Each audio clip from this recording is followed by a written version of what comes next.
Throughout history, there have been many explorers who discovered new lands and brought them into ruins. People like Christopher Columbus, Hernando Cortez, and Henry Morton Stanley discovered these new lands, conquered them, abused the natives, and exploited the land's resources. Money and resources. They wanted to go steal money and resources from Africa. I think that's what all colonialism was about. Like Columbus and Cortez, Stanley, under the influence of Leopold II, colonized the Congo while claiming to have brought civilization to the natives. At the time, the Industrial Revolution in Europe made it the most wealthy and advanced continent in the world by far. Europeans believed that they were superior, and that it was their responsibility to bring their advancements to all corners of the world. This belief was responsible for three major events: the near-complete colonization of Africa, the deaths of millions, and the complete change of African society. During the 19th and early 20th centuries, Europeans believed they had the responsibility and burden to bring commerce, Christianity, and civilization to Africa. The violation of the Africans' basic rights and ability to self-govern is most exemplified in the Congo Free State. This ugly colonization resulted in effects that are still felt throughout Africa today.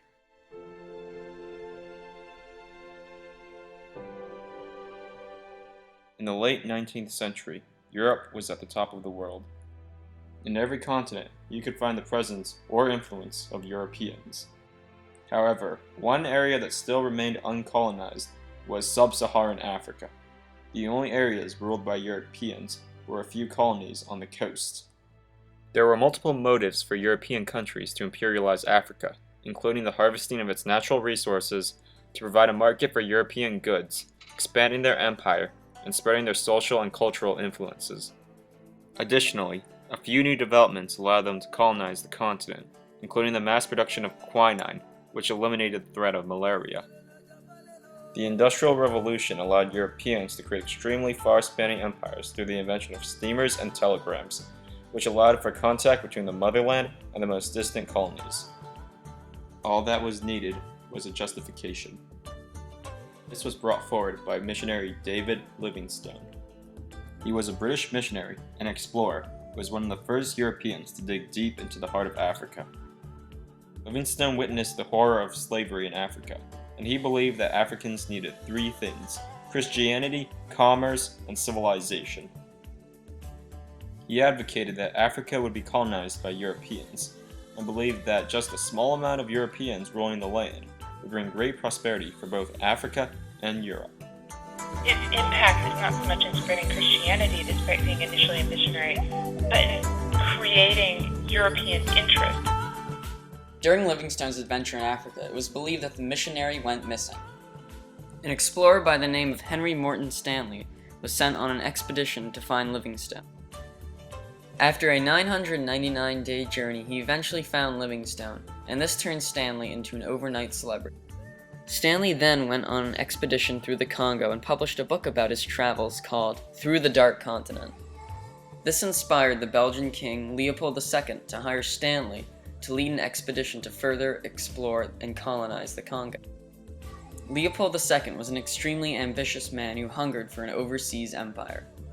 Even before he was king, he was trying to create colonies in Fiji and Sarawak. But when he became king, Leopold desired land in the Congo. Leopold II formed the International African Association to convince the world that his actions were purely to help the people of the Congo. His efforts were so successful that numerous people praised it, including Viscount de Lesseps, who claimed it was the greatest humanitarian work of this time. Using various people and manipulation, Leopold was able to convince countries like the US, Germany, France, and the United Kingdom to recognize his claim on the Congo. With Stanley's discoveries and Leopold's movements in the Congo, the various European powers grew thirsty for land in Africa. In order to make the colonization more organized, the various European powers were called together by German Chancellor Otto von Bismarck to participate in the Berlin Conference of 1884. In this conference, the European leaders of various countries met to decide how to divide sub-Saharan Africa. Not one African leader attended. Mostly this is Europeans assuming they have a right to take over Africa, to conquer it, and dividing up between themselves. They created various articles on how to conquer and rule colonies, including one article which states you must properly treat the natives. Through manipulation, and the promise of free trade, Leopold was able to maintain personal control of the Congo as an absolute autocrat, whereas in Belgium he was a constitutional monarch. Leopold's domain was named the Congo Free State. Because of the Berlin Conference and Leopold's involvement in the Congo, colonization of Africa exploded in speed. Just 30 years, nearly all of Africa had been colonized by Europeans. This was done through a combination of military force, trickery, and manipulation. They sign treaties that they say mean one thing, but they interpret it another way. That happens many times. So there's claiming sovereignty over the land in false ways. George Washington Williams reported that Europeans employed numerous tricks, such as using a magnifying glass to light a cigarette, to make Africans believe white men could magically light things on fire. Also, advancements in weapons gave Europeans a huge lead over the Africans. This is most proven with the Maxim gun. Once Europeans were able to take over the majority of Africa, they began to grow more and more dependent on Europe. Africans received no benefit from this rapid European exploitation of the land's resources. Over the continent, the colonial powers used small amounts of Europeans to rule over massive amounts of African natives. Despite being advertised as a campaign to help the people, the treatment of the natives in the Congo was beyond inhumane. Natives were forced to gather materials such as ivory and rubber.